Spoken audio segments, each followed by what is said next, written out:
exactly what they want in life. Things just seem to work out for them. But here's the thing, it's not luck. These women move through life differently. So in today's video, let's talk about 10 tiny micro habits of women who always seem to get what they want. Hey friend, welcome back. If you're new here, my name's Jills and I help women step into their power, tap into their divine feminine, and become their best self, live their dream life. So if that's something you want to do, you should subscribe and stick around. And in case you want more from me besides just my YouTube videos, you can check out my deep dive feminine energy course or any of my other digital products like my best-selling Notion templates. They are all linked down below. You've probably noticed how some women just move through life with an energy that attracts things to them. Love, opportunities, success, it all just kind of seems to flow. It's like everything works in their favor. And if you've ever wondered why this is, why some women seem to get everything that they want while others are constantly struggling in the background, I want you to know that it is not random and it's not just about working harder. The difference is that they value themselves differently. They show up differently. They move through life differently, and that changes everything. And the best part is some of these things are simpler than you might think. So let's get into it. Here are 10 super tiny micro habits that you can do that women use to get what they want. Now first, women who always get what they want don't say yes to everything. They're intentional about what they commit to, because every time you say yes to something that doesn't align with what you want, you say no to something that does. Right? Think about it. Every time you say yes, you say no to something else, and you are pushing what you actually want away. Here's something I want you to remember.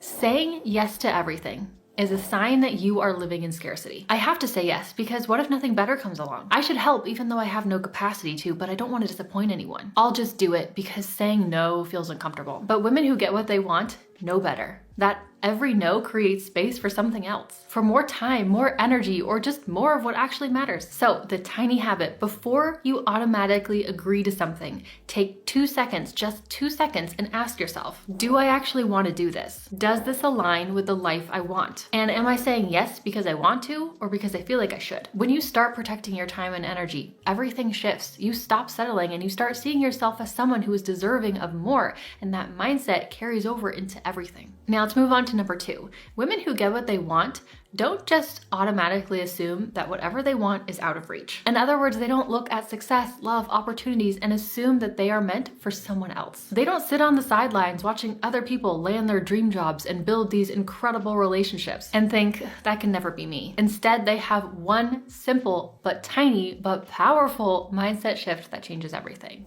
Why not me? Think about it. How many times have you talked yourself out of something before even trying? You see someone with the career, the money, the confidence, the relationship, the lifestyle you want. And instead of thinking, I could have that too, you assume that there is some invisible barrier between you and them. Like they have something special that you don't. But what if they don't?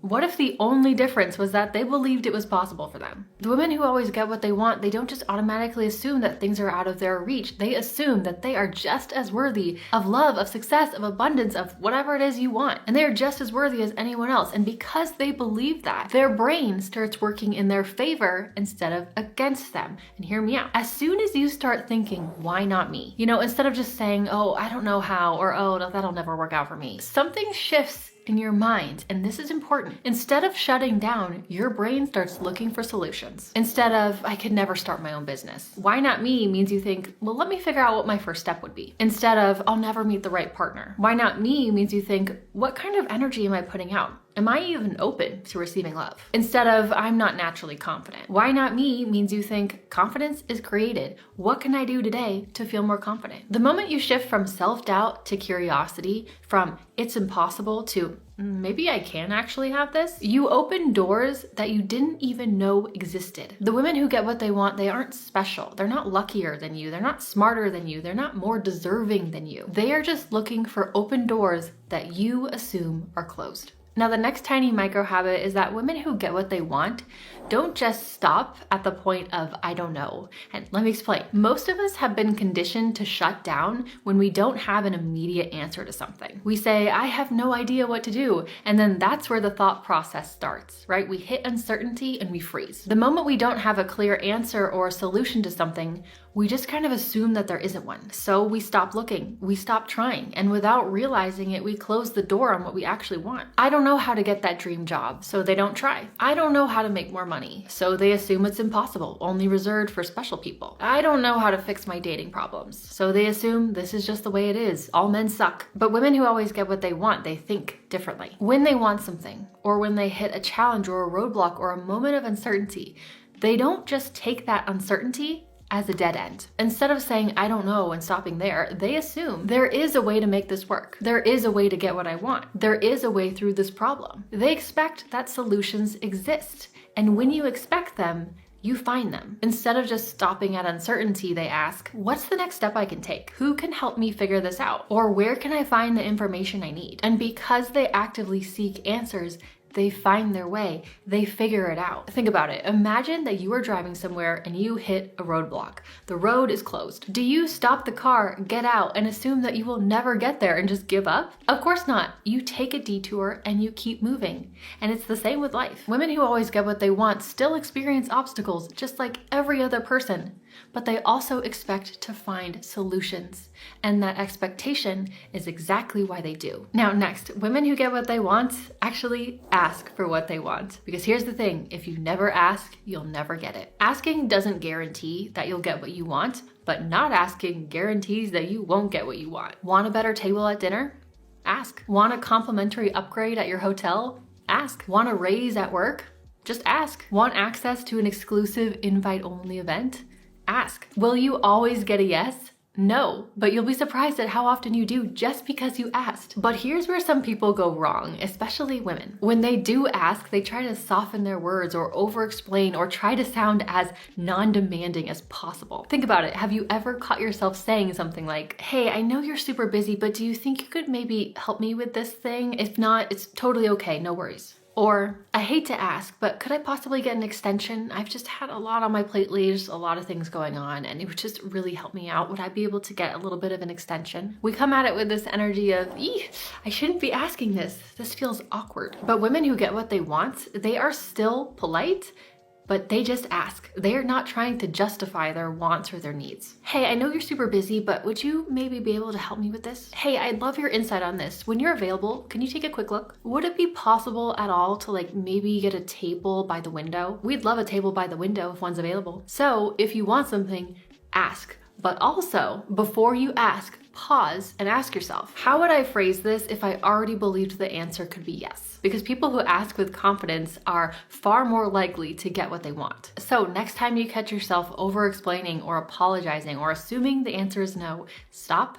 Just ask, because the worst that can happen, they say no and absolutely nothing changes. But the best thing that can happen is you get exactly what you want. Now, number 5, most people don't realize that what they say and the literal words that they speak reinforces their experience. They say men are the worst and they wonder why they keep attracting the wrong type of guy. They say I'm always broke, then keep finding themselves in situations where money feels tight. They say nothing ever works out for me. I'm so unlucky. Then they question why they never seem to get what they want. Women who get what they want know that if you don't want more of it, don't speak it. They're intentional about how they talk about money, love, success, all of it. And they know that words have energy, words have momentum. So instead of, I can never afford that, it's, that's not a priority for me right now. Instead of, I'm stuck in this job, it's, I'm figuring out my next step. Instead of, all the good guys are taken, it's, there are great guys out there. I just haven't met the right one yet. So the tiny habit is this. If you wouldn't want it multiplied, don't speak it into existence. And no, this isn't just about toxic positivity and slapping a smile on your face and pretending everything is rainbows and sunshine. It's about being intentional with your words, because the way you speak about something shapes how you experience it. So the next time you catch yourself saying something negative about an area of your life, ask yourself, is this something I want to multiply? And if not, maybe figure out a different way to say it. Be mindful of your words. They have more power than you realize. Another super little micro habit, and I know this sounds silly, but imagine wearing a crown on top of your head. Literally, actually, imagine wearing a crown on top of your head. When you do, your posture shifts, your head lifts a bit, your shoulders relax, your energy expands. You naturally carry yourself with more confidence and grace. This isn't meant to be just some cheesy metaphor. Your posture literally changes when you imagine something on top of your head, and your energy just ever so subtly shifts. The women who always get what they want, They move through life like they belong. They don't second guess themselves. They're not apologizing for taking up space or having desires or needs. But if I were to sit here and say, start moving through life like you belong, you would be like, huh? How do I do that? So instead, tiny little habit, just imagine a little crown on top of your head and all of a sudden you start acting a little more like that. So try it. Next time you walk into a coffee shop or go run errands or go to the grocery store or sit down at work, imagine that crown on your head.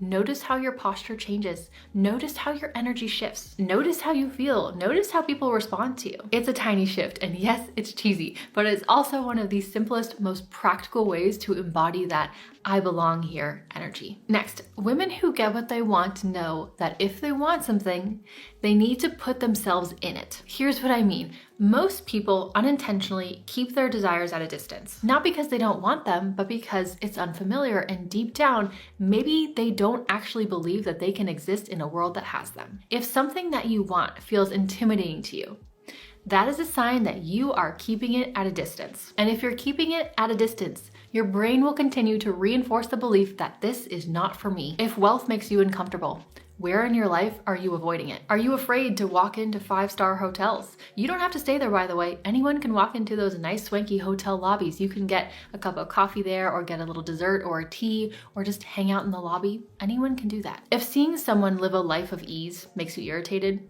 why?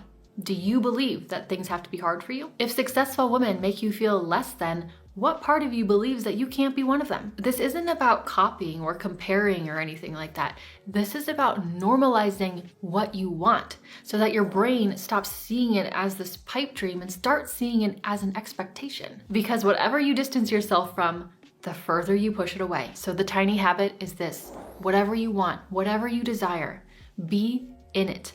Observe it, immerse yourself in it as much as you possibly can, even before you technically have it yet. Find a way to step closer to the things that you want. If it's your dream to move to New York City, follow New York City content creators. Look online at cute little apartments in the West Village. Pretend like you're trying to find a rental. Watch Gossip Girl. Surround yourself with it. Stop distancing it. If luxury makes you uncomfortable, but that's the kind of life you want one day, go walk through a high-end store and just be there. Go to Chanel or something, admire the pretty bags, try one on, feel what it's like to have one on your shoulder. Stop distancing it. If confidence feels out of reach, follow women who embody it, not to envy, not to compare yourself to them, but to soak in their energy, to learn from them. Stop distancing yourself from it. If a certain lifestyle feels impossible, put yourself in spaces where people are already living it.